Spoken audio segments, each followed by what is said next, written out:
Noticentro 1, CMI. Buenas noches, bienvenidos a las noticias. Los siguientes son los tres hechos más importantes de hoy en Colombia. Las relaciones de Colombia y Nicaragua quedaron hoy suspendidas. Reconoció esta noche a Noticentro 1 CMI el canciller Álvaro Leiva al registrar la molestia de Managua por el apoyo de nuestro país a una resolución que expedirá la ONU condenando las violaciones a los derechos humanos por parte del gobierno de Daniel Ortega. Según expresión del ministro Leiva, Ortega es, abro comillas, un experto violador de derechos humanos, cierro comillas. Ampliación de esta noticia en nuestra emisión nacional a las 9 de la noche. Asumir las funciones de la Comisión de Regulación de Energía y Gas fue el planteamiento hecho por el presidente Gustavo Petro para la crisis provocada por las tarifas de energía en el país. El anuncio lo hizo el mandatario durante la clausura del Congreso de Andesco en Cartagena. Petro aseguró que esto se haría gracias a una ley hecha por el expresidente Duque en el Plan de Desarrollo. El mandatario aseguró que es necesario que la Superintendencia de Servicios Públicos cumpla su papel como vigilante de los intereses tanto de la ciudadanía como del Estado. Ampliación de esta noticia en nuestra emisión nacional a las 9 de la noche. El coronel de la policía, Benjamín Núñez, se entregó a la Fiscalía para responder por el crimen de 3 jóvenes en Sucre. El oficial fue detenido por el CTI en Ciudad de México y será trasladado a Bogotá para responder por el delito de homicidio agravado. Ampliación de esta noticia en nuestra emisión nacional a las 9 de la noche. Las siguientes son las noticias más importantes del mundo hoy. En su primer discurso como rey, Carlos III deja claro que no abdicará y promete al pueblo que lo que le quede de vida lo dedicará a su servicio. Primera ministra revela confesión que le hizo el rey Carlos III tras su primera reunión oficial en el Palacio de Buckingham. El pueblo rodea a Carlos III tras su llegada a Londres para ingresar por primera vez como rey al Palacio de Buckingham. Casa Real revela cómo será el funeral de la reina Isabel II. La ceremonia sería el lunes 19 de septiembre. En ceremonia religiosa, líderes británicos cantan Dios salve al rey por primera vez en 70 años. Mañana será la proclamación de Carlos III como nuevo rey y por primera vez en la historia el acto será televisado. Reserva Federal de Estados Unidos advierte que se apegará a su política de aumento de tasas hasta 2023. Con Margarita Ortega y Luisa Tobo. El rey de Inglaterra, Carlos III, dio su primer mensaje como monarca de Gran Bretaña y sus reinos de la Mancomunidad, confirmando que no planea abdicar y con la promesa de un servicio dedicado a su pueblo, por lo que Dios le dé de vida, tal como su difunta madre Isabel II. También se refirió a su heredero William, expresó su amor por el príncipe Enrique y dio una mirada a los grandes retos y responsabilidades que afronta su nuevo reinado, que empieza a sus 73 años. Aunque ningún soberano británico había esperado tanto para subir al trono, el rey Carlos I ya asumió su rol como el nuevo jefe de Estado del Reino Unido y lo hizo con su primer mensaje al mundo y la nación. Uno en el que prometió servir toda la vida como su difunta madre Isabel II.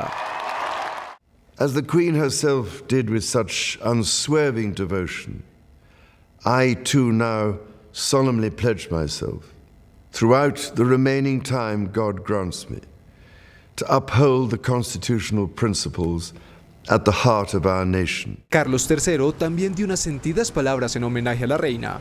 I speak to you today with feelings of profound sorrow. Throughout her life, Her Majesty the Queen, my beloved mother, was an inspiration, an example to me and to all my family. And we owe her the most heartfelt debt any family could owe to their mother. El rey también se refirió a su heredero, el príncipe William. As my heir, William now assumes the Scottish titles which have meant so much to me. He succeeds me as Duke of Cornwall and takes on the responsibilities for the Duchy of Cornwall, which I have undertaken for more than 5 decades. E incluso en su histórico primer discurso ante Gran Bretaña y los reinos de la Commonwealth, el rey envió su cariño al príncipe Harry y a Meghan Markle, actualmente muy alejados de la corona. I want also to express my love for Harry and Meghan as they continue to build their lives overseas. El rey, que recordó a su madre como una inspiración y habló junto a una fotografía enmarcada de ella, enfatizó que el mundo cambió en los 70 años de su reinado, pero abogó por mantener constantes los valores y apuntó que los deberes de la monarquía también continúan ahora con él al frente. El nuevo rey Carlos III recibió en el Palacio de Buckingham a la primera ministra británica Liz Truss para su primera audiencia oficial. Le hizo una confesión sobre la muerte de su madre. El rey Carlos III recibió en el Palacio de Buckingham a la primera ministra de Reino Unido, Liz Truss, en el primer encuentro entre ambos desde que falleció Isabel II y su primogénito asumió la corona. Truss, quien recibió el martes de manos de la difunta reina el encargo de formar gobierno, se vio con el sucesor que le confesó que la muerte de su madre fue el momento que estaba temiendo. Your Majesty.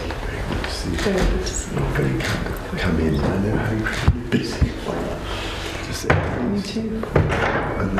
It's the moment I've been dreading, as I know a lot of people have. But try and keep everything going. Absolutely. Horas antes, la premier rindió un sentido tributo a la reina en una sesión especial extraordinaria en la Cámara de los Comunes, en la que enfatizó que la mayoría de los presentes no había tenido ningún otro rey en toda su vida, y guardaron un minuto de silencio.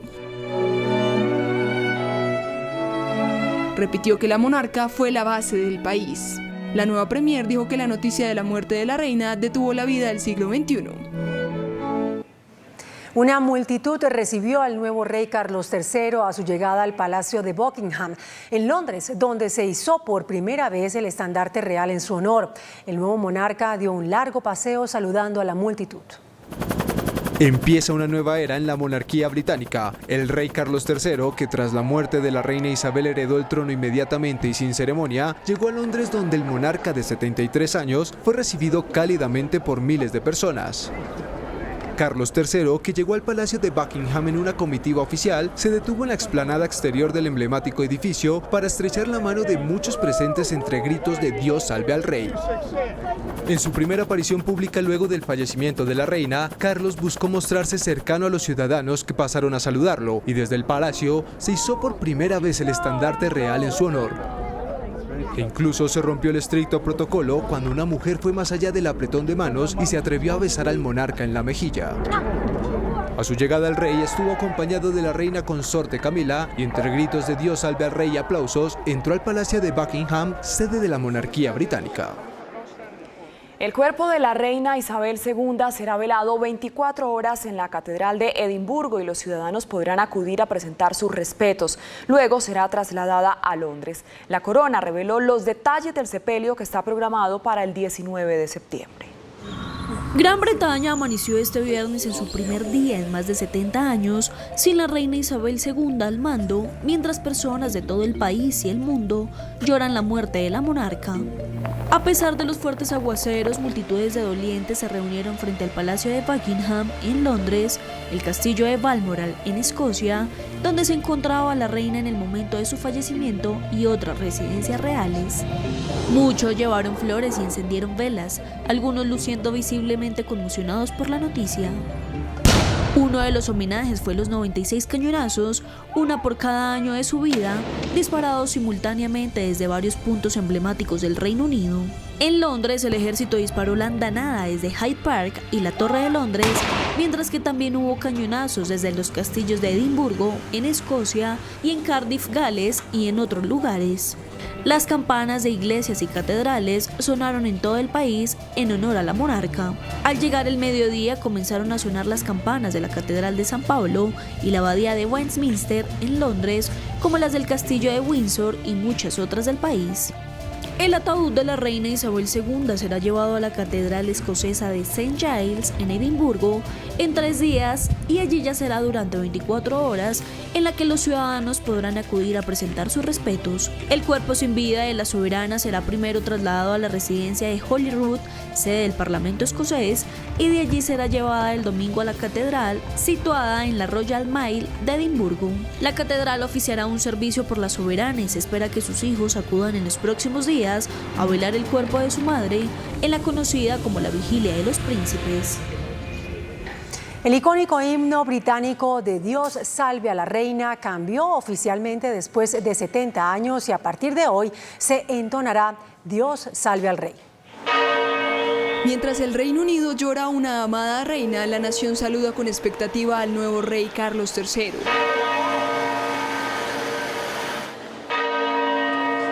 Hoy se llevó a cabo un servicio en la Catedral de St. Paul, en el centro de Londres, a la que no asistió la familia real, pero sí la primera ministra y algunos de los principales ministros, para que el público recuerde a su reina. Cerca de 2.000 ciudadanos británicos pudieron ingresar al lugar. Justin Welby, el arzobispo de Canterbury, concluyó el servicio leyendo una bendición que fue seguida por una emocionante interpretación por parte del coro y la congregación del himno nacional británico, que cambió de Dios salve a la reina a Dios salve el rey.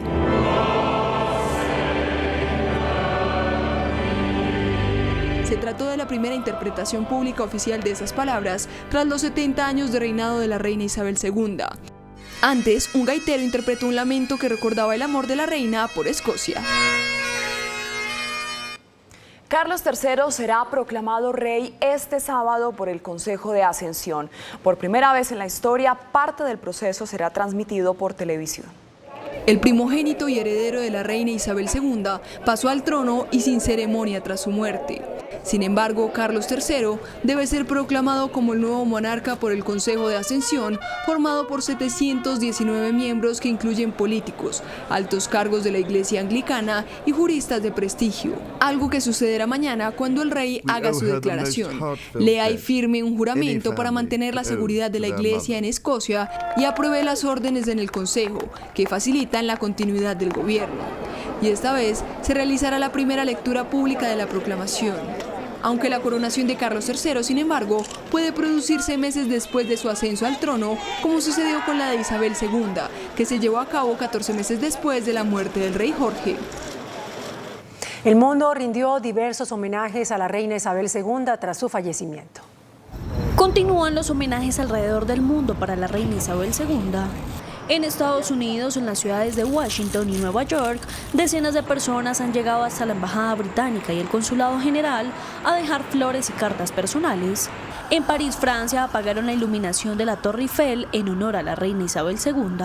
El Parlamento de Alemania guardó un minuto de silencio por la reina de Gran Bretaña, quien presidió el surgimiento de la amistad posterior a la Segunda Guerra Mundial entre los dos países. En Río de Janeiro, Brasil, el icónico Cristo Redentor se iluminó con los colores de la bandera del Reino Unido en homenaje a la monarca. Los colores blanco, azul y rojo de la llamada bandera de la Unión se reflejaron durante toda la noche en el monumento. La Reserva Federal de Estados Unidos se mantendrá apegada a su política de subida de tasas de interés, al menos hasta inicios de 2023. El Banco Central estadounidense busca asegurar que la inflación llegue a la meta de 2% anual, según aseguró uno de sus directivos, advirtiendo que la Fed debe seguir actuando enérgicamente para reducir la demanda y contener la presión sobre los precios. El estado de Nueva York declaró el estado de emergencia para evitar la propagación de la poliomielitis. Tras el anuncio, las autoridades anunciaron que concentrarán sus esfuerzos en las campañas de vacunación contra el virus que fue detectado en muestras de aguas residuales. Rafael Grossi, el director general de la OIEA, la Agencia Nuclear de la ONU, lanzó una dramática advertencia sobre un posible accidente en la planta nuclear ucraniana de Zaporilla. Para el jefe del organismo, cada vez son más peligrosos los bombardeos que se producen en la zona, asegurando que esta vez cortaron la conexión eléctrica exterior con la mayor central nuclear de Europa y se está jugando con fuego.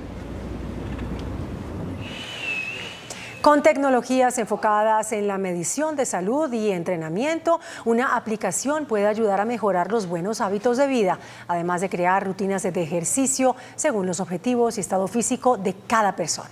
Llevar un registro preciso de completas rutinas de ejercicio en más de 100 deportes diferentes desde el nivel principiante hasta avanzado, además de tener datos exactos sobre la frecuencia cardíaca, control del peso, presión arterial e historial de estrés, son algunas de las grandes posibilidades que traen las tecnologías enfocadas en mediciones de salud y entrenamiento utilizadas en la aplicación Huawei Health, que se complementa con el rendimiento y las notables mejoras de hardware que se implementan en wearables como los Watch GT3 Pro, que son capaces de crear rutinas de sueño, elaborar un plan para incrementar la productividad diaria, medir la calidad de la respiración e incluso llevar el control sobre el calendario del ciclo menstrual con una batería superior a los 7 días de uso moderado, que le permite a sus usuarios cuidar sus hábitos de vida desde cualquier smartphone al poder crear un plan completamente enfocado en sus necesidades, objetivos y estado físico.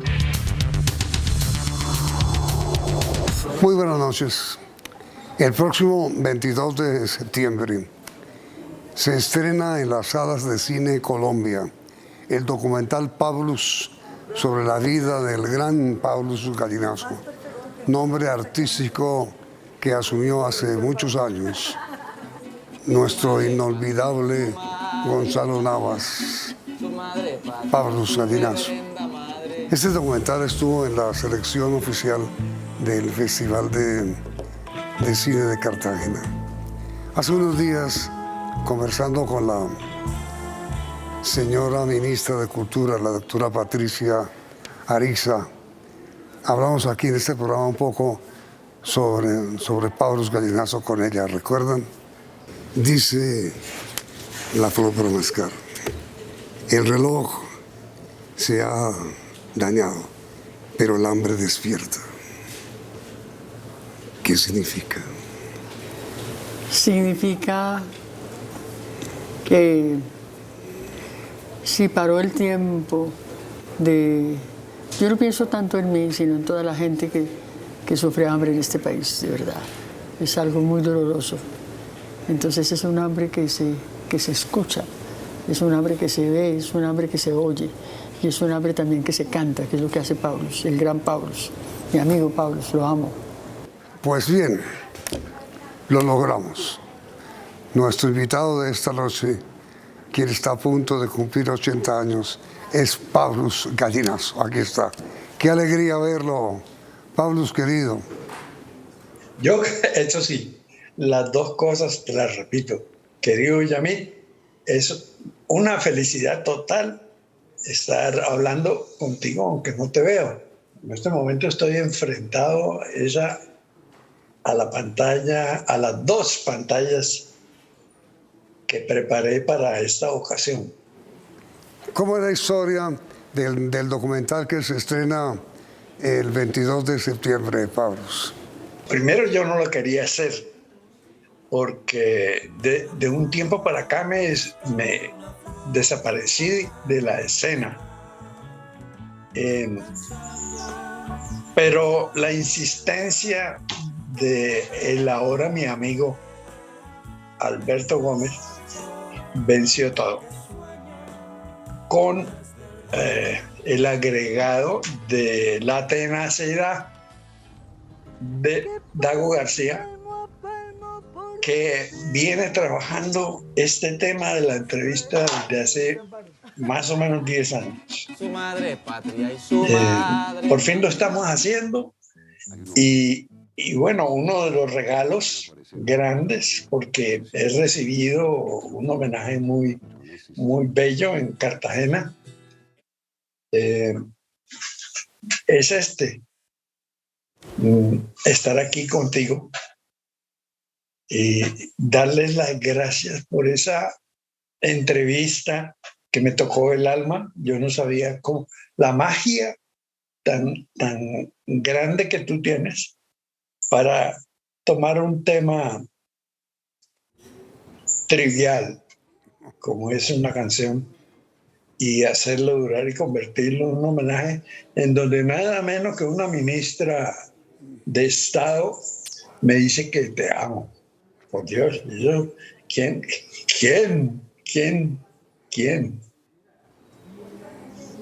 Así que gracias para empezar.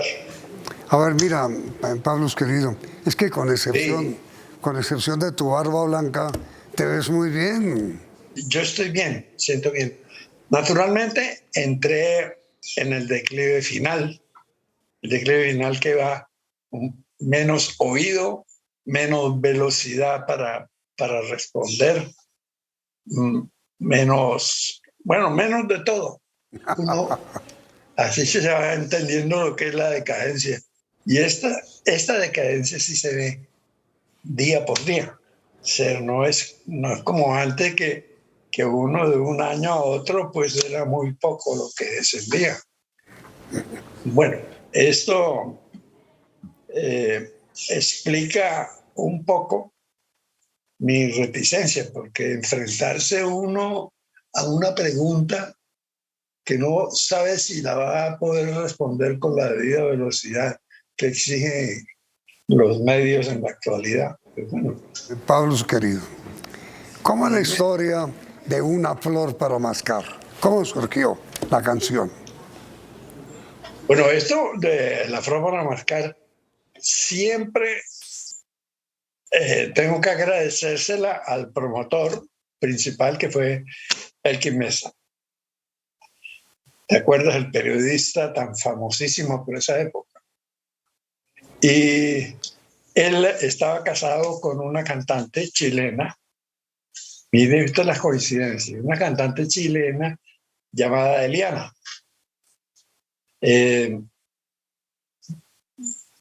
Yo compuse la canción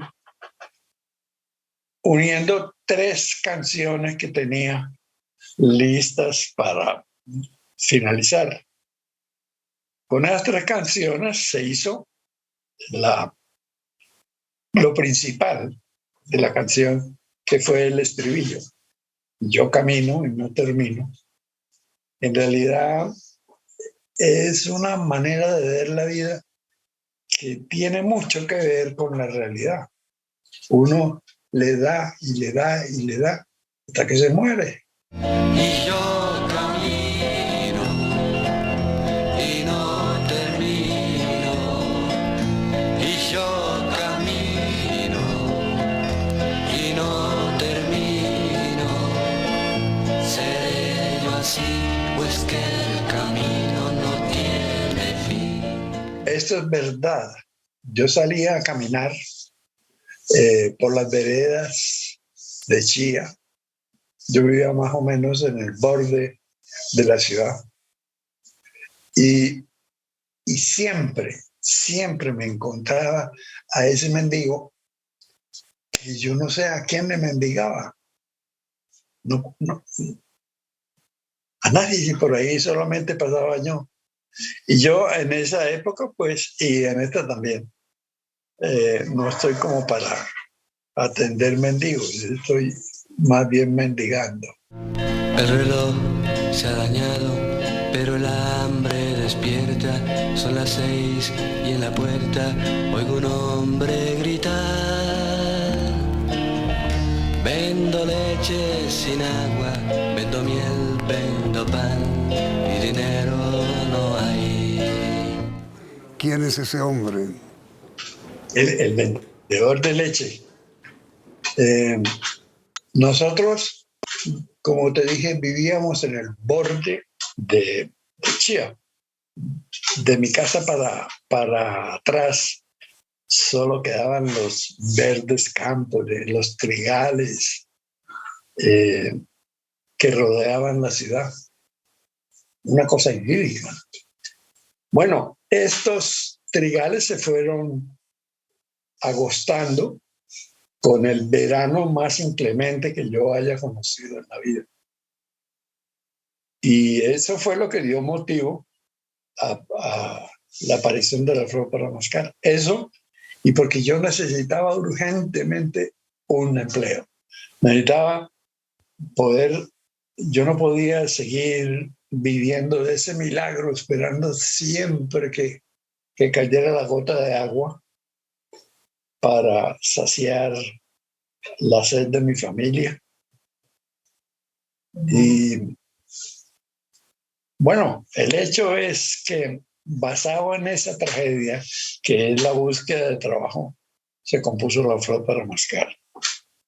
Mira, dices, vendo leche sin agua.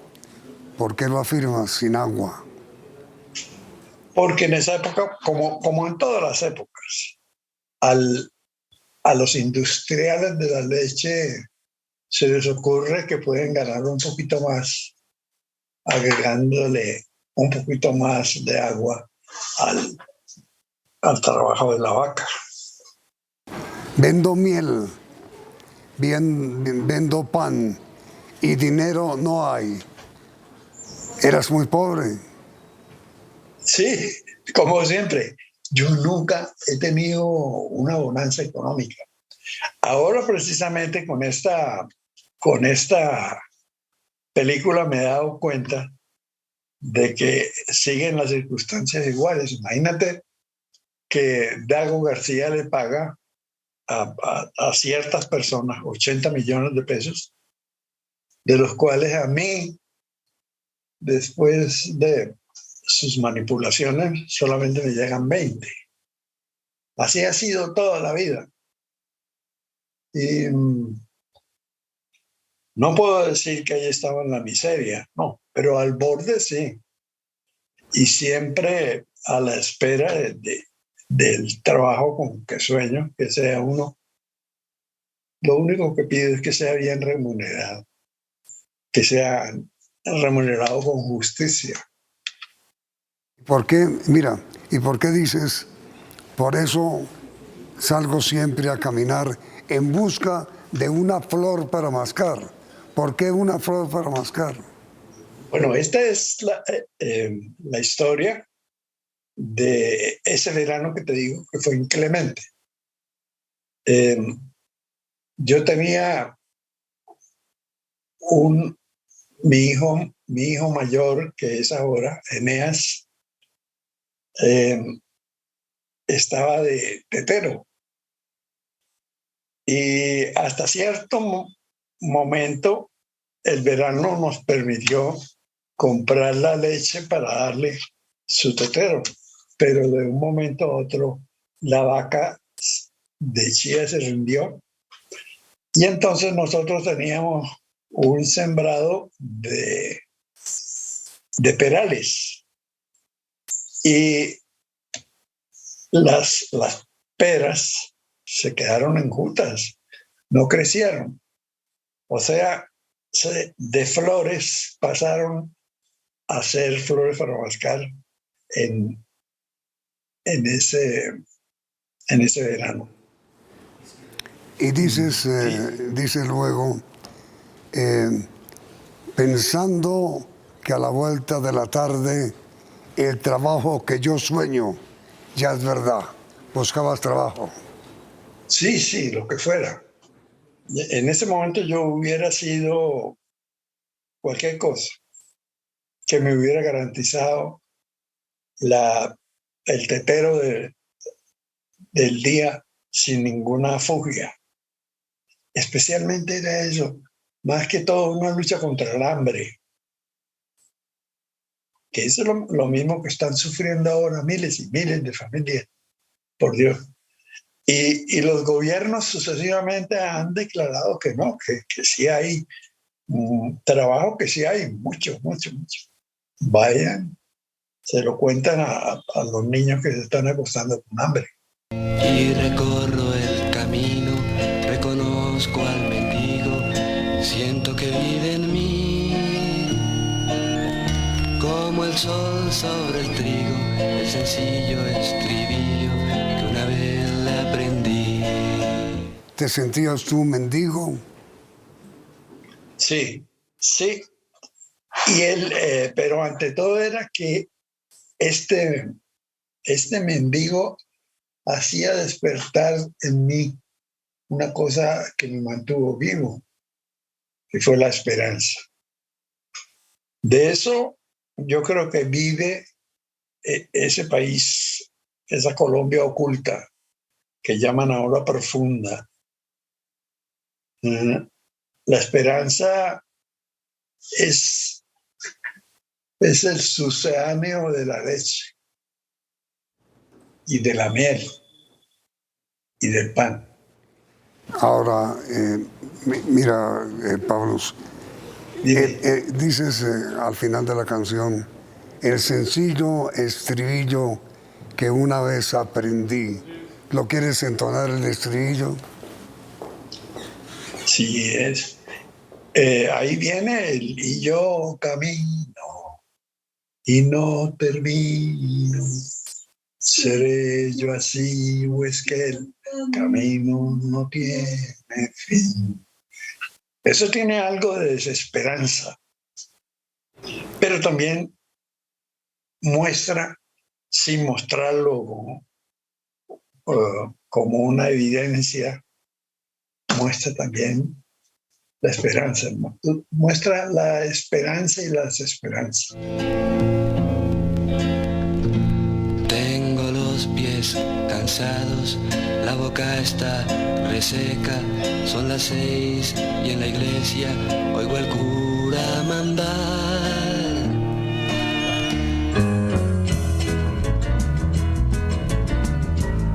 Y ahora en rock and roll, que es de aquí, mi país. Otra de las composiciones tuyas inmortales es Mi País. ¿Puedes entonar un poquito en Mi País, mi país, mi país?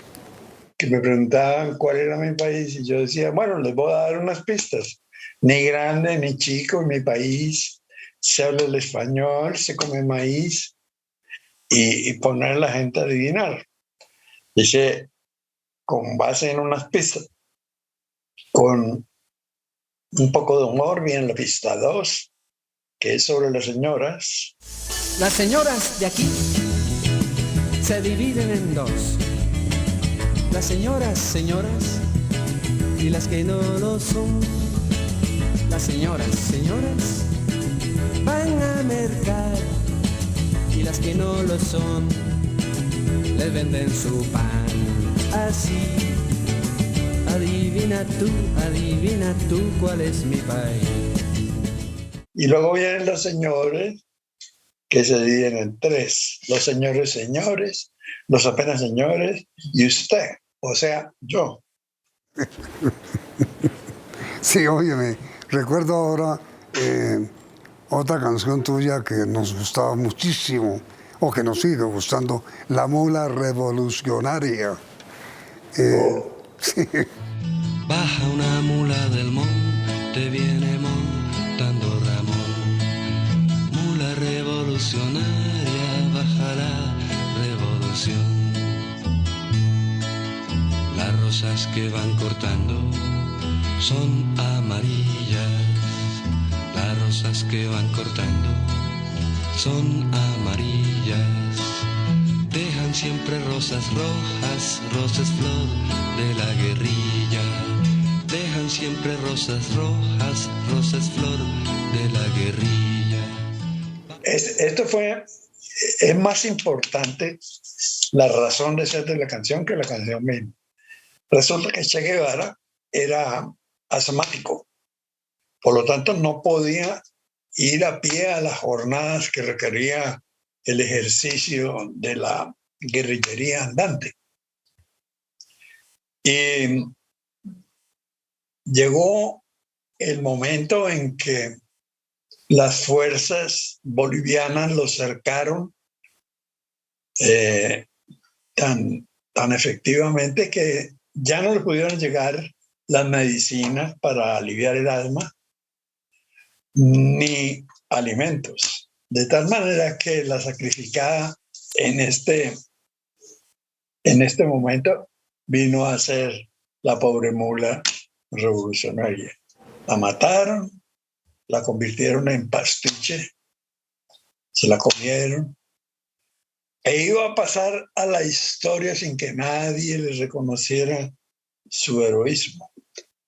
Bueno, yo me sentí llamado a eso, a agradecerle y con la mula a muchos hombres que han dado la vida por este país, estos países. Entonces, baja una mula del monte, viene montando Ramón. Mula revolucionaria, baja la revolución. Es también una especie de sarcasmo, digámoslo así, porque ya sabemos lo que iba a pasar. Y el resto de la historia la hace la canción misma. A la gente también le gusta y la gente participa de ese homenaje que yo hago. Sí. Ahora Eso mira, fue muy... sí. ¿Recuerdas, Pablo, algo de llora el cielo azul profundo, profundo como tú? Sí, claro el cielo, azul celeste, con sus nubes tan arriba que ya casi cielos son. Silba el viento entre las ramas del cerezo del que nunca recogimos una flor.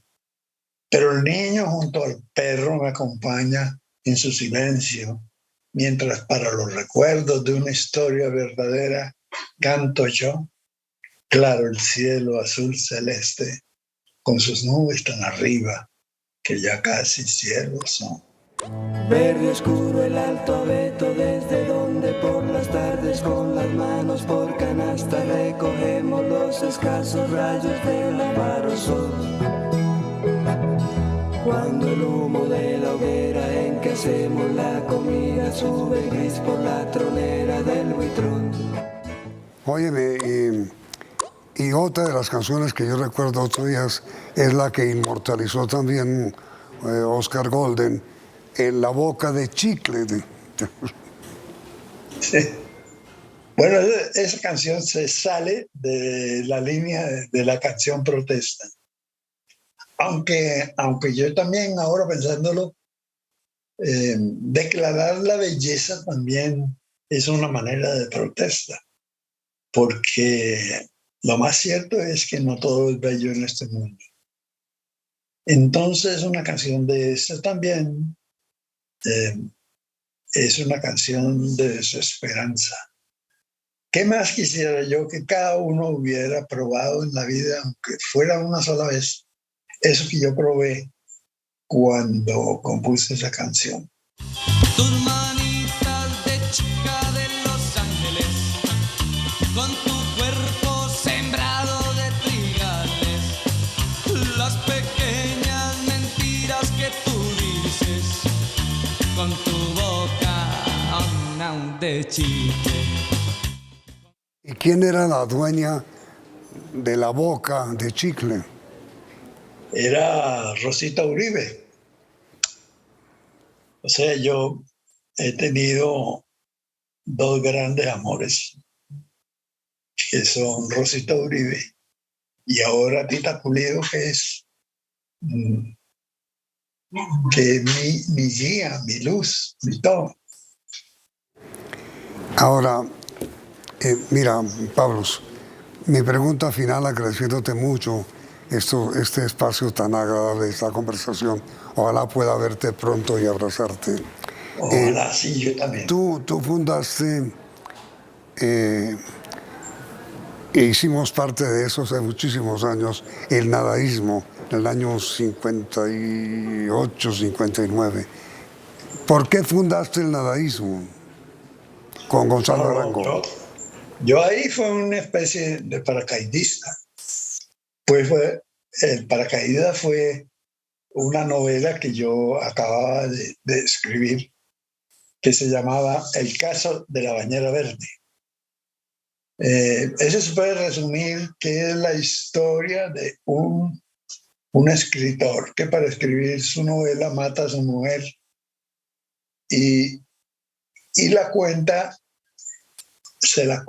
cuenta la historia de su crimen al secretario del juzgado.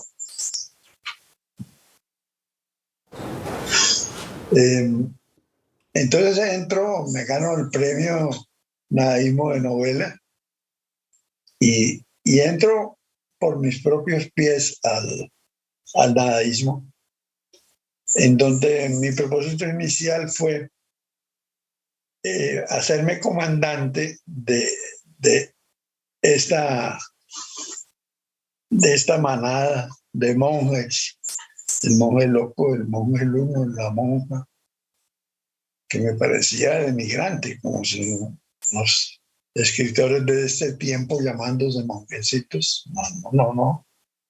De donde sale mi nombre del comandante y de donde salen los homenajes, entonces valiosísimos, que me rendían las fuerzas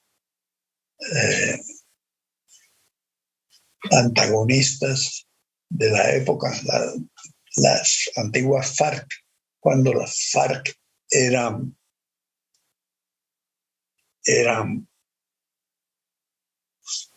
no tenían ningún propósito económico. Sí. Cuando los FARC eran pobres. Pues, vámonos, comandante, se nos agotó el tiempo. Fue un gran placer escucharlo, oírlo, verlo. Espero abrazarlo pronto y le envío desde Bogotá hasta Bucaramanga, donde te encuentras, un infinito abrazo. Fue un gran placer verte también. Muchas gracias. Tú sabes que yo también siento lo mismo. Y creo que lo voy a hacer algún día. Y voy y me presento por allá. Qué bueno. Me recomiéndame en la portería porque sigo usando la misma ropa. A ver si dejan de entrar gente de blue jean. Entonces recomiendo, si viene un viejito con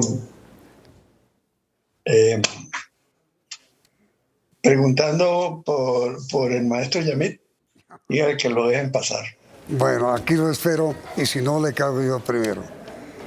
Por eso siempre salgo a caminar. Por eso salgo siempre a caminar en busca de una flor para mascar, pensando que a la vuelta de la tarde el trabajo que sueño ya es verdad. Hasta pronto, Pablos. Un gran abrazo. Bueno, hasta luego. A ustedes, televidentes, muchas gracias. Y continúen aquí, en Noticentro 1. CMI. Noticentro 1, CMI. Suspendidas relaciones con Nicaragua. Diálogo exclusivo de Noticentro 1 CMI con Canciller de la República. Daniel Ortega es un experto violador de derechos humanos, dice el ministro. Duque puso freno de mano a la paz durante 4 años, acusa expresidente Santos. Ministerio de Minas asumirá funciones de Comisión de Energía y Gas, anuncia presidente Petro.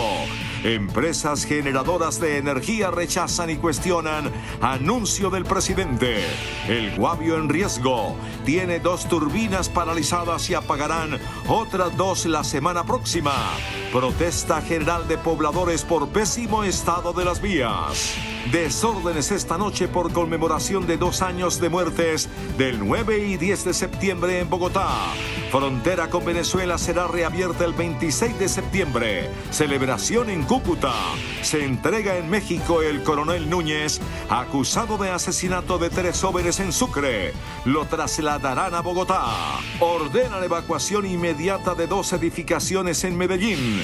Se mantendrá precio de combustibles en la frontera. Con Margarita Ortega y Luisa Tobo. Iniciamos nuestra segunda hora de noticias. Las relaciones de Colombia y Nicaragua quedaron hoy suspendidas por la fuerte reacción del gobierno de Managua ante las afirmaciones del canciller Álvaro Leiva, que calificó a Daniel Ortega como un experto violador de los derechos humanos. El canciller entregó su primera entrevista a Noticentro 1 CMI.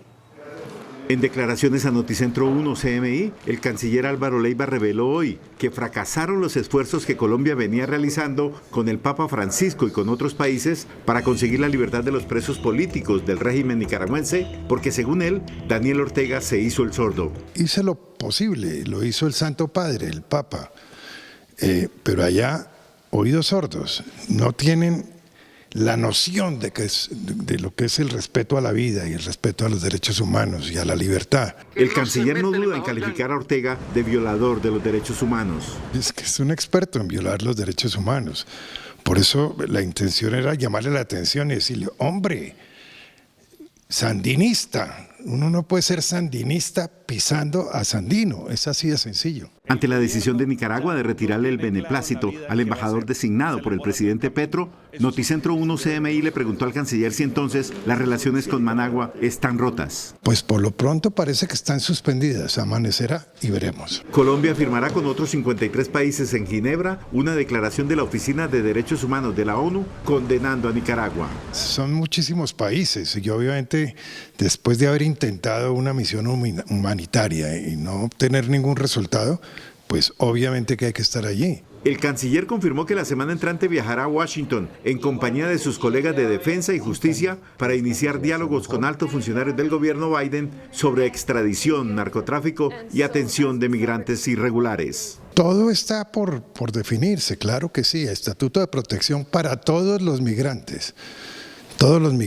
porque es un fenómeno humanitario que también hay que entrar a resolver definitivamente. El 26 de septiembre, Colombia y Venezuela abrirán todas sus fronteras, confirmó el canciller. Tenemos que ponernos de acuerdo con el vecino. No es un problema de ideología, es un problema de necesidad, siempre pensando en la gente. Siempre pensando en los derechos. Confirmó que Colombia considera que las acusaciones contra el presidente Maduro ante la Corte Penal Internacional hay que revisarlas a la luz del restablecimiento de relaciones. Lo que yo veo es que lo que se propuso fue dentro de la ruptura, dentro del no querer saber nada de Venezuela. Normalizadas las relaciones con Venezuela, vendrá después un encuentro de los presidentes Gustavo Petro y Nicolás Maduro, anunció el canciller Álvaro Leiva. El expresidente Juan Manuel Santos afirmó esta noche que durante 4 años el exmandatario Iván Duque le puso freno de mano a los acuerdos de paz. Al recibir esta noche un reconocimiento por sus gestiones para la paz en Colombia, el expresidente Juan Manuel Santos lamentó que durante la administración de Iván Duque se le haya puesto un freno de mano a los acuerdos con las FARC.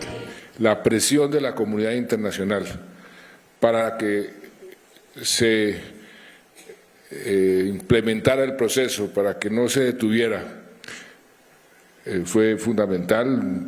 Se hubiera podido hacer muchísimo más. Infortunadamente duramos 4 años con freno de mano, pero esperamos que ahora con el nuevo gobierno ese freno de mano desaparezca y más bien hay que espichar el acelerador.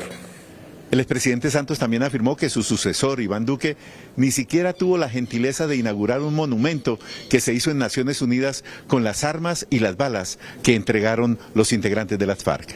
Y espero, canciller, que usted ahora cuando vaya a Nueva York inaugure el monumento que hay allá en los jardines de Naciones Unidas, porque el gobierno pasado no se dignó a hacer eso. Con Carlos Ruiz, desde el Centro de Memoria Histórica de Bogotá, Noticentro 1 CMI.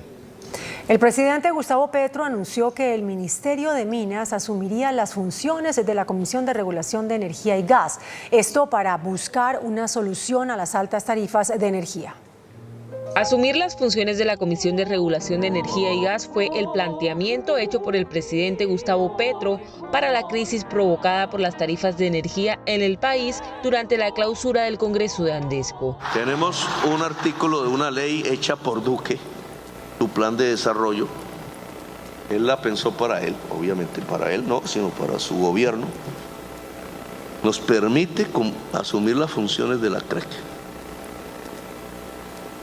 Ese artículo lo vamos a usar.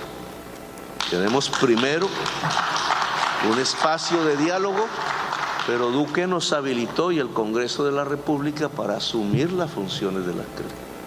Y esas funciones deben mostrar la adecuación de un nuevo modelo que obviamente hay que evaluar permanentemente, en donde lo público y lo privado se puedan aliar, sabiendo que el servicio público solo es un instrumento para garantizar un derecho universal y por tanto no funciona exactamente como un mercado. El mandatario aseguró que es necesario que la Superintendencia de Servicios Públicos cumpla su papel como vigilante de los intereses tanto de la ciudadanía como del Estado. La comisión reguladora, etcétera, y las superintendencias deben estar independientes del interés privado porque son los intereses generales y públicos. Si no, no tenemos Estado para abordar los problemas del servicio público. Es de resaltar que los anuncios hechos por el presidente plantearon un panorama diferente frente a las tarifas de energía, principalmente en la costa caribe, puesto que se adelantaba con los gremios y las empresas de los servicios públicos una hoja de ruta liderada por la ministra de Minas para buscar soluciones a corto y mediano plazo. Por su parte, el presidente de la Asociación Colombiana de Generadores de Energía, Alejandro Castañeda, cuestionó los anuncios del gobierno al señalar que generan inseguridad jurídica y riesgo a las instituciones en el sector. El anuncio del gobierno no cayó muy bien al interior del sector eléctrico del país. Para el gremio de generación se creó una incertidumbre, además de una inseguridad jurídica. Aún no hay claridad desde el Ejecutivo sobre las medidas para frenar el alza en las tarifas de energía. También se pone en riesgo la institucionalidad. El mensaje debería ser: continuemos trabajando sobre eso que estamos trabajando y busquemos la solución a lo que realmente es el problema hoy. Hay un problema de tarifas, ataquemos el problema de tarifas. El dirigente defiende a la Comisión de Regulación de Energía y Gas al considerar que es el único ente rector que actúa basado en información técnica. Es un sector, digamos, que tiene 25 años de construcción sobre un marco institucional robusto, sobre un marco en el cual, digamos, hay unos roles y unas funciones muy bien definidas, donde la política la define el gobierno central, gracias al Ministerio de Minas y Presidencia, donde hay una institucionalidad que es la Comisión de Regulación que establece toda la regulación sectorial. Para el presidente de la agremiación, los anuncios generan dudas sobre el trabajo que ya se venía adelantando con la ministra de Minas y Energía, Irene Vélez. Pues quedamos como a la expectativa nuevamente, porque se venía trabajando con la ministra esta semana, se habían avanzado en cosas muy importantes, como le digo, ayer tuvimos varias reunión con ella desde los gremios de la cadena completa, buscando soluciones o creando una mesa de diálogo sobre cada uno de los componentes. Este lunes se tendrá un nuevo encuentro entre gobierno y sector privado. Se cumplen 25 días de protestas en la población de Mambita, en el municipio de Ovalá, en Cundinamarca, que mantienen en vilo el funcionamiento de la represa del Guavio. Mientras, otras 2 turbinas de la hidroeléctrica podrían dejar de funcionar la próxima semana, poniendo en jaque el sistema energético colombiano, lo que eventualmente podría significar un aumento en los precios de la energía. Esto lo advirtió en el Codensa. En turnos de 24 horas se dividen las comunidades de Mambita, sector B de Ovalá, para exigir la pavimentación de 3 vías de comunicación indispensables para el desarrollo de la región, donde se encuentra la hidroeléctrica más grande de Colombia y que produce el 7% de la energía del país. Si tenemos que ir, el tiempo que tenga que ir, se va a hacer. Entonces, el Estado, llamamos al señor presidente Petro, al doctor Petro, por favor, escúchenos. 2 turbinas de las 5 que tiene la hidroeléctrica ya dejaron de funcionar. Otras 2 están en riesgo porque si no se levantan los bloqueos, el próximo martes y miércoles la empresa tendrá que declarar fuera de funcionamiento otras 2 unidades, lo que llevaría al Guavio a operar al 20% de su capacidad instalada. Una central de 1.260 megas que ya saca 500 megavatios, lo que implica es que haya menor oferta de energía en el sistema. Entonces, al haber menor oferta de energía en el sistema, tienen que entrar otras unidades a suplir y potencialmente también puede haber un aumento en los precios de energía. Y es que la situación de algunas comunidades de la región es bien crítica. Llevamos mucho tiempo sin luz, entonces estamos muy cerca de la empresa del Guavio, donde se reparte la luz para todo el país y nosotros estamos sin luz. Para la próxima semana, los manifestantes esperan que el alto gobierno haga presencia en la región y escuche sus demandas para buscar soluciones. Esta noche se vivieron momentos de tensión en el barrio Santa Librada, al sur de Bogotá, donde encapuchados intentaron incendiar un CAI. Estos hechos se presentan en medio de la conmemoración de 2 años de las muertes registradas en Bogotá en medio de las protestas. Diana Giraldo está en uno de los lugares donde se recuerda a las víctimas. Muy buenas noches, los saludamos a esta hora desde la localidad de Engativá, porque se adelantan varias protestas justo enfrente del CAI Villaluz por parte de 70 personas, quienes recuerdan a los fallecidos durante las protestas registradas el 9 y 10 de septiembre en Bogotá hace 2 años por la muerte de Javier Ordóñez a manos de policías. Pero mientras la jornada aquí se ha adelantado de manera pacífica, no sucedió lo mismo en el sur de Bogotá, donde encapuchados intentaron quemar un CAI puntualmente en el sector de Santa Librada. Allí atacaron esta infraestructura de la policía con algunas bombas incendiarias y con elementos contundentes. Por fortuna, los uniformados fueron evacuados y no hubo personas heridas. Hoy, hace 2 años, Bogotá vivió una noche de terror por la muerte de Javier Ordóñez a manos de policías. Las protestas del 9 y 10 de septiembre dejaron 14 personas muertas. Reiterando nuestro compromiso para asumir la responsabilidad de que se esclarezca la verdad, de que se imparta justicia, de que se garantice que esto nunca volverá a ocurrir, ni en Bogotá ni en ningún lugar de Colombia. Este viernes se descubrió un mural de la memoria en la alcaldía de Bogotá, con los rostros de las víctimas. El gobierno nacional, en cabeza del ministro de Defensa, Iván Velázquez, puso a disposición de las familias la institucionalidad para esclarecer los hechos. Nosotros no patrocinamos la impunidad. Nosotros no estamos de acuerdo con la impunidad. Nosotros queremos también verdad. Le pedimos también, como lo han hecho los familiares de las víctimas, a la Fiscalía General, que actúe con toda celeridad. 24 meses después, las familias aseguran que no hay asomo de justicia. La gran mayoría de los hechos se encuentra sin avances notables. Instalar una comisión interinstitucional de esclarecimiento de los hechos del 9S. El homenaje se realizó en el marco del Día Nacional de los Derechos Humanos. Aunque para este viernes se convocaron varias manifestaciones en distintos puntos de Bogotá, el único lugar activo hasta el momento es aquí en la localidad de Engativá. Ya las autoridades nos han confirmado que hay normalidad, tanto en la localidad de Usme, en el Puente de la Dignidad, en el sector de Santa Librada, donde se presentó este acto vandálico contra el CAI, y también en la localidad de Kennedy, en el punto del Portal Américas. Es por lo pronto la información que originamos en directo desde el noroccidente de Bogotá. Diana Giraldo, en Noticentro 1 CMI. Diana, gracias. Y el presidente Gustavo Petro anunció hoy que la frontera con Venezuela será reabierta el próximo lunes 26 de septiembre. La reapertura comenzará con el transporte de carga, lo que permitirá reactivar la economía de los dos países, dijo el ministro del Interior, Alfonso Prada. Dice el ministro del Interior, Alfonso Prada, que además de la dinamización económica y de la recuperación de los negocios binacionales, se garantiza la protección de los derechos humanos, sobre todo para los migrantes del vecino país que llegan a Colombia y que quieren retornar a Venezuela. Comienza un nuevo día con la apertura de la frontera, con la dinamización de nuestras relaciones en la frontera. Seguramente recuperamos mucho ese estatus maravilloso de eficacia de los derechos humanos para recuperar la posibilidad de llegar nuevamente en un retorno tranquilo, seguro a su estado de origen. El pronunciamiento lo hizo el ministro Alfonso Prada al intervenir en el Día de los Derechos Humanos en evento organizado por la Procuraduría General de la Nación. Autoridades y gremios en Cúcuta celebraron el anuncio del gobierno de reabrir la frontera con Venezuela.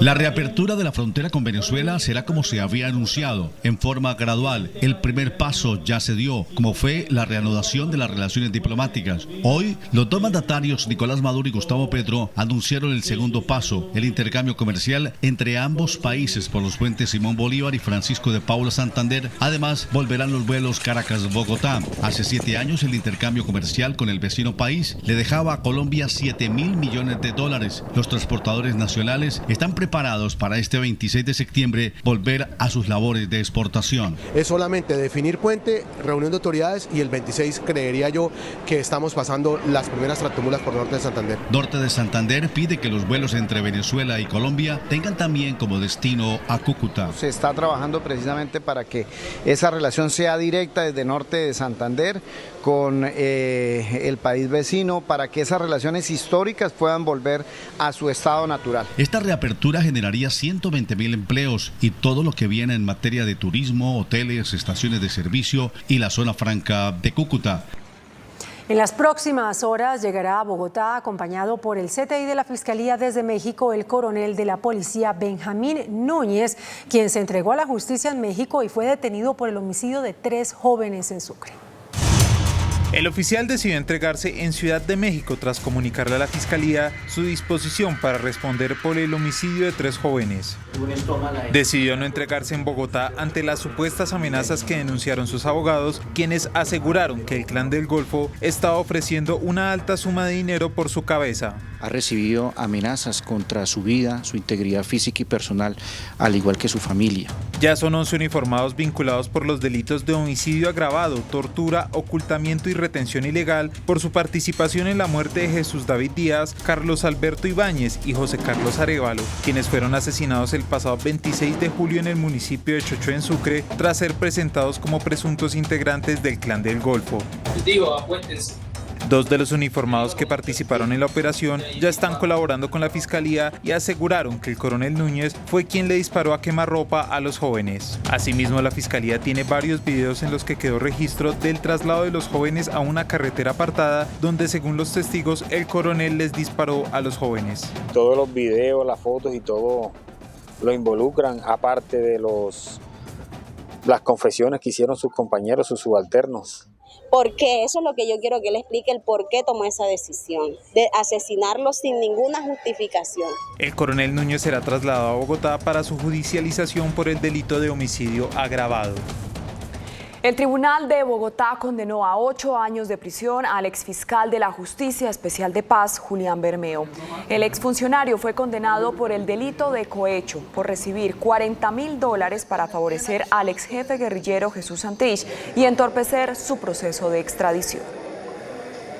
Arrancaron las gestiones del gobierno para liberar a cerca de 120 personas detenidas por participar en las protestas y que son sindicadas por varios delitos. El IMPEC ya recibió las peticiones de traslado de 7 personas que fueron detenidas durante las protestas, algunas de ellas integrantes de la primera línea. Se están explorando varias fórmulas, alguna de ellas es el nombramiento como gestores de paz, algunas de ellas pues tienen que ver con una veeduría que se haga muy de cerca a los casos que actualmente se están presentando. Entre las gestiones está el traslado de 7 líderes de las primeras líneas de cárceles de máxima seguridad a Bogotá. Como un acto también de voluntad política, el IMPEC se disponga a devolver por lo menos a las ciudades de origen donde vivían, donde residían estos jóvenes. El presidente Gustavo Petro anunció en su posesión que buscaría las alternativas jurídicas para liberar a los marchantes. El ministro de Justicia, Néstor Osuna, anunció que emprenderá una misión a los Estados Unidos para socializar la política antidrogas del gobierno Petro. Todavía no hay fecha para esta misión a Estados Unidos que emprenderá el ministro Néstor Osuna junto al embajador en Washington, Luis Gilberto Murillo, pero ya hay tema para conversar con autoridades de este país al que consideran amigo. Sobre la posibilidad de una mirada alternativa al problema internacional de las drogas y también, manifestarles la continuidad de la legislación interna que penaliza el tráfico de estupefacientes, de cocaína y de todos los demás, y la idea del gobierno, la decisión del gobierno de promover sustitución de tierras y de cultivos para los campesinos que cultivan hoja de coca. Osuna también advirtió que van bien los acercamientos con la procuradora Margarita Cabello en medio de la controversia por las facultades de juez que una ley le otorgó a su entidad para sancionar a los funcionarios de elección popular. Advierte que funcionarios de la Procuraduría serían trasladados al Poder Judicial. El defensor del pueblo, Carlos Camargo, reveló que 136 líderes sociales han sido asesinados en los primeros 8 meses del año. Entre el 1 de enero y el 31 de agosto de 2022 se presentaron 136 casos de homicidios contra líderes sociales y personas defensoras de derechos humanos en el país. 27 casos más que los registrados en el mismo periodo del año anterior. Estos crímenes afectan de manera grave a las comunidades que representan y porque buscan silenciar las voces de quienes le dan vida diariamente a la democracia en los territorios. La Defensoría del Pueblo presentó el Mapa Nacional de Vulneraciones a los Derechos Humanos, en el que se advierte que Cauca, Antioquia y Putumayo registran las mayores cifras. Nariño con 21 casos, Cauca con 19, Antioquia con 15 casos, Putumayo con 12. Contra quienes más se cometen delitos están en primer lugar los líderes comunales con 38 casos, le siguen líderes indígenas con 31, comunitarios con 25, campesinos o agrarios con 11, entre otros. Este viernes se presentaron fuertes combates en el departamento de Arauca. Según información del Ejército Nacional, la guerrilla del ELN atacó con disparos a soldados que hacían guardia en el municipio de Tame. Luego de varias horas de combates, se confirmó la muerte de un militar. Otros 6 resultaron heridos y fueron trasladados a un centro médico de Saravena. En la localidad de Chapinero, en Bogotá, se encontró la casa utilizada para macabros crímenes. La casa, ubicada en la avenida Caracas con calle 65, fue allanada por las autoridades, quienes determinaron que allí habrían asesinado a 4 hombres que habrían sido descuartizados y luego escondidos en bolsas negras. En Medellín, la alcaldía declaró la calamidad pública y ordenó la evacuación de una edificación contigua al edificio Continental Towers, que hace 9 años se registró fallas estructurales y fue evacuado. Parece un edificio en obra, pero no. Es el lujoso Continental Towers, inhabitado por fallas estructurales. Tiene cerca de 180 apartamentos y la empresa constructora CDO, la misma que construyó el edificio Space. Porque es un edificio que está amenazando ruina, que está en alto riesgo de colapso y que pueden poner en riesgo a la vida de las personas que por allí transitan. Por el inminente riesgo de colapso en este conjunto, el alcalde de Medellín declaró la calamidad pública para estudiar una posible demolición. Vamos a ir detrás de los dueños, no de la sociedad que ya está liquidada. No, vamos a ir por los dueños, porque es que esa guachafita de que cogen, tumban la gente, liquidan la empresa y luego se van a construir edificios en otra parte, no puede ser. La alcaldía también ordenó la evacuación de 140 familias que viven en Interclub, un conjunto residencial cercano. La administración aclaró que es temporal mientras concluye una eventual demolición de Continental Towers. Es por esto que iniciamos este proceso de evacuación concertado, socializado, de la mano con ellos, escuchando cuáles son las necesidades más puntuales. Según las estadísticas de la administración, en la ciudad existen 11 edificios con fallas estructurales. Más de 4.400 personas han muerto este año en siniestros viales. Las cifras fueron publicadas por la Agencia Nacional de Seguridad Vial. Tenemos el peor año histórico en siniestralidad vial, estamos creciendo un 15% con respecto al 2021, que ya era el año donde más fatalidades habíamos tenido. 4.445 personas han muerto en siniestros viales este año en Colombia. Eso significa 592 muertes más que el año pasado. Es como si tuviéramos una masacre de 21 personas todos los días del año 2022.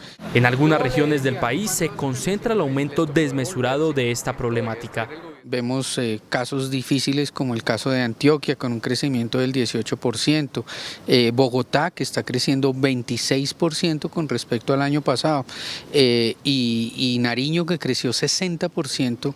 Los usuarios de motocicleta, los que más mueren en la vía. Tenemos como si murieran 12 motociclistas cada día, como si murieran 8 peatones cada día como consecuencia de siniestros viales, y pues le siguen los ocupantes de vehículo y los ciclistas. Los jóvenes entre los 18 y los 26 años han puesto el mayor número de muertes en el país. Las lluvias que se avecinan en las próximas semanas y meses superarán los promedios históricos. Según el IDEAM, en algunas zonas las precipitaciones ya se comparan con la ola invernal del año 2010. En momentos en que el gobierno estudia una emergencia económica por crisis climática, el IDEAM alertó sobre la fuerte temporada de lluvias que se avecina en los próximos 3 meses con precipitaciones por encima de los promedios históricos. Climatológicamente, octubre es el más lluvioso del año. Lluvias por encima del 30 al 50% de lo normal.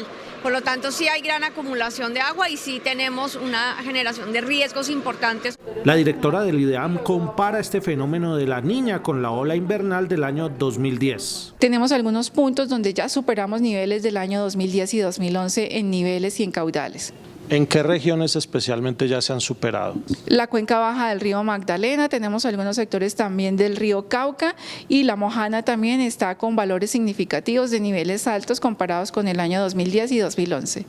Los sistemas de monitoreo y de prevención de emergencias y desastres se encuentran en máxima alerta, especialmente en las zonas aledañas a los principales ríos.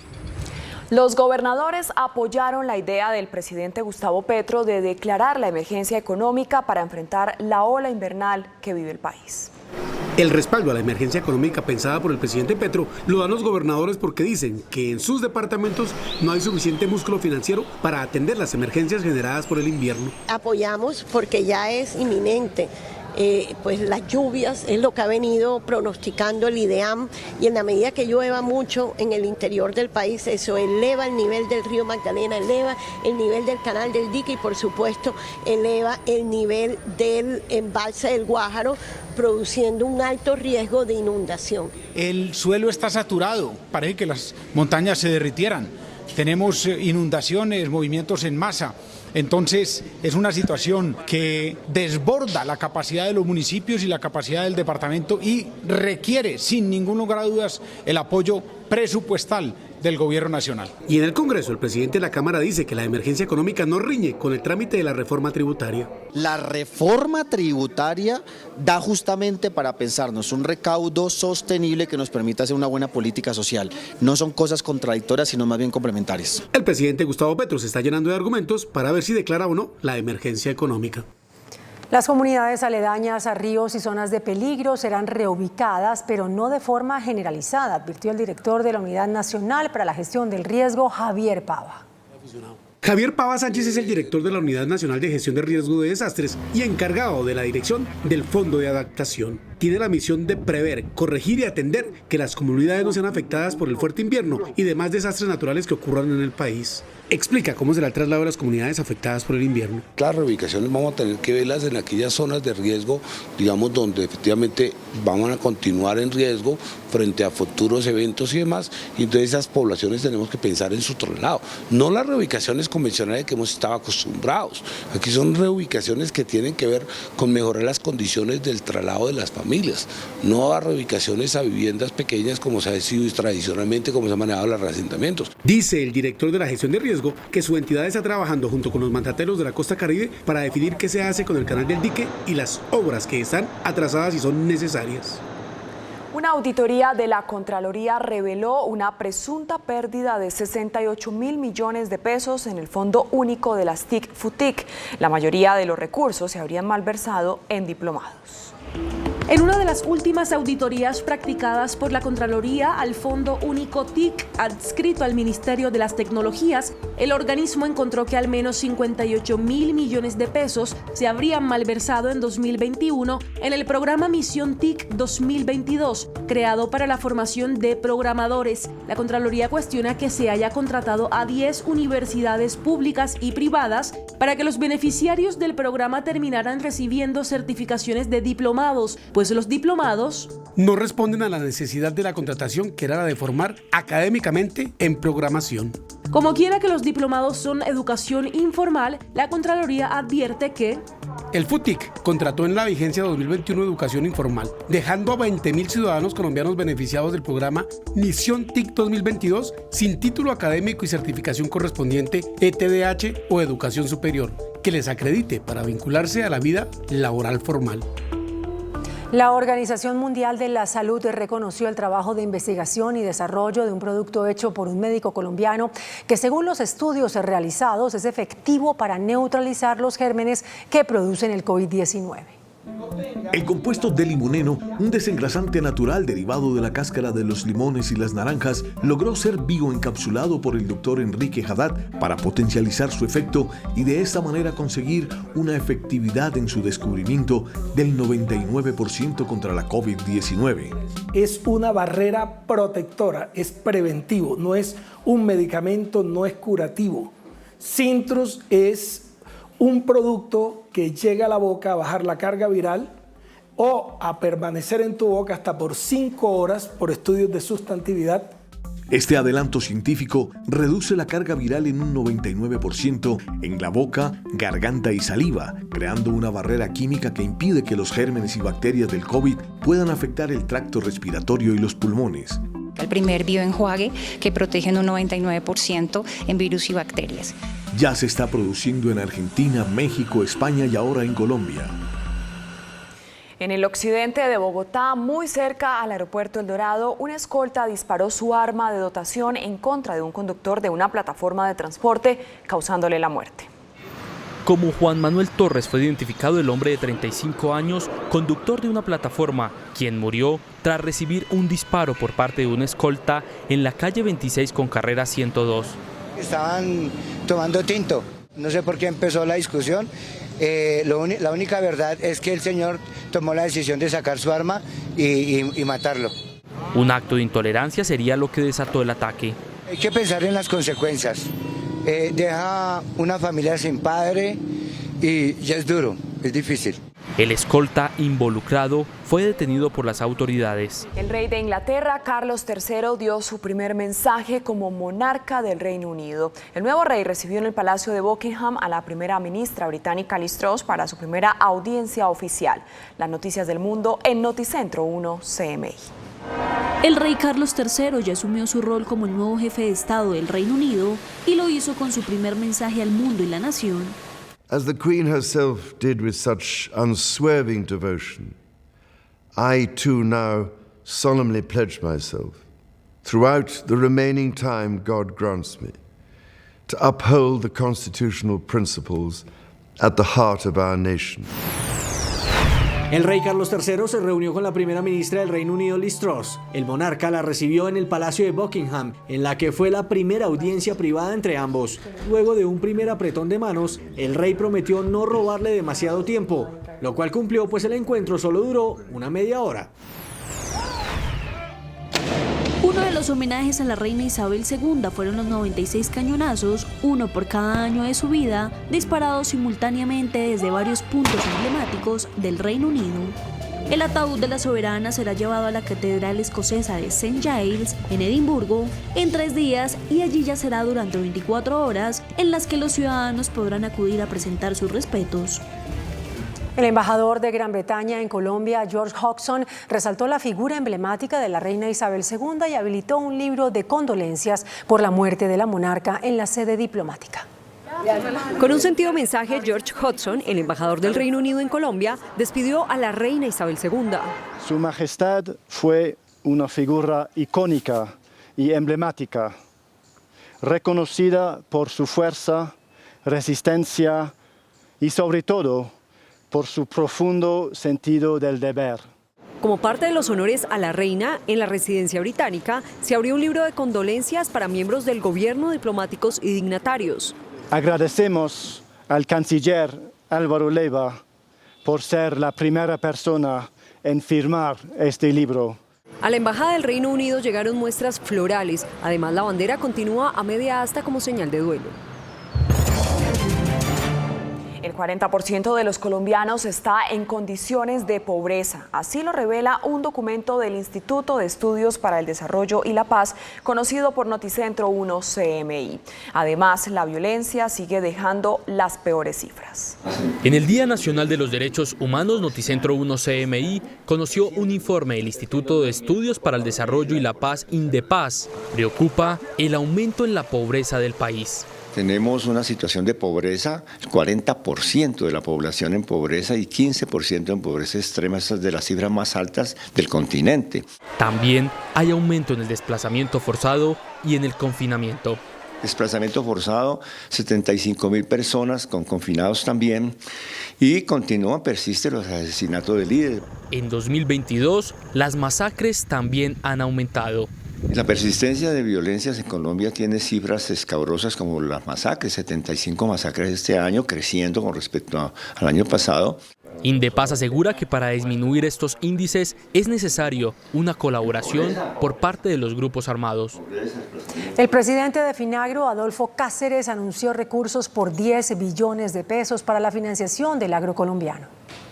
En el Día del Agricultor, el gobierno ratifica el compromiso con el agrocolombiano. Para lo que resta del año se cuenta con 10 billones de pesos para la financiación de proyectos, sobre todo de pequeños productores. Al mes de agosto ya se han desembolsado más de 18 billones de pesos. Facilita los recursos para que el sistema financiero pueda entregarle créditos oportunos y suficientes a los agricultores de este país. Se busca mayores recursos en el presupuesto general del próximo año para garantizar el programa del Fondo de Garantías, clave para la financiación de subsidios. Es expedir más de 330.000 garantías para garantizar que los pequeños productores colombianos puedan acceder a crédito en el sistema financiero colombiano. Se mantiene respaldo a la mujer y jóvenes rurales. El ministro de Hacienda, José Antonio Ocampo, dijo hoy que se podría revisar el artículo de la reforma tributaria que plantea la eliminación de un precio preferencial para las zonas de frontera.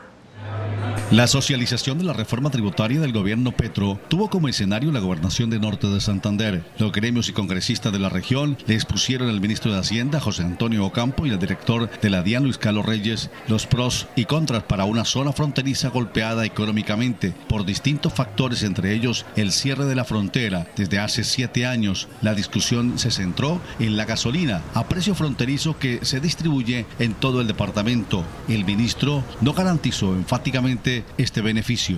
Vamos a proponer a los ponentes que se elimine ese artículo siempre y cuando haya mayor control, porque la evidencia de lo que uno escucha por todas partes es que hay mucho contrabando hacia Venezuela de esa gasolina subsidiada. También llevó en su agenda para analizar otras peticiones de diferentes sectores económicos de la región.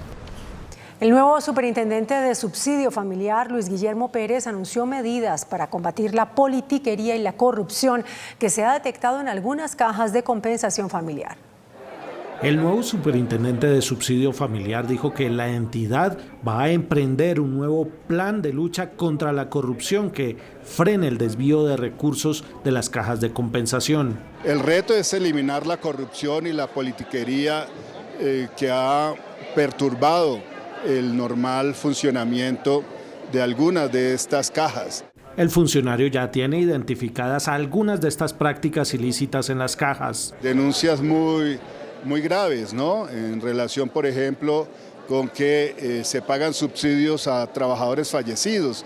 Entonces hay un acuerdo con la Registraduría Nacional del Estado Civil para identificar eso.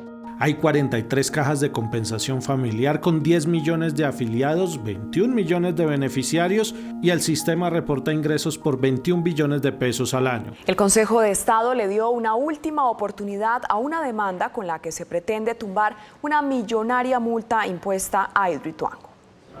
El Consejo de Estado revocó una decisión del Tribunal Administrativo de Antioquia que le había dado un rotundo no a una demanda que presentaron las empresas públicas de Medellín para tumbar una sanción de 5.500 millones de pesos impuesta al proyecto hidroeléctrico Hidroituango. Ahora el tribunal deberá darle una nueva oportunidad para ver si admite la demanda radicada por EPM contra la sanción impuesta por la Autoridad Nacional de Licencias Ambientales por presuntas irregularidades que se habrían cometido en el llenado y operación del proyecto hidroeléctrico Pescadero Ituango. El índice de capitalización de la bolsa, que mide el comportamiento de las 20 principales acciones, cerró al alza. El índice selectivo MSCI Colcap de la Bolsa de Valores de Colombia subió 1,63% a 1.222 puntos. La acción del Grupo Suramericana fue la que más subió, con una valorización de 5,41% a 39.000 pesos. La acción BHI fue la que más cayó, con una pérdida de 6,48% a 202 pesos. La acción más negociada de la jornada fue la de Ecopetrol, al movilizar más de 12.000 millones de pesos, con una variación positiva de 4,11% a 2.332 pesos.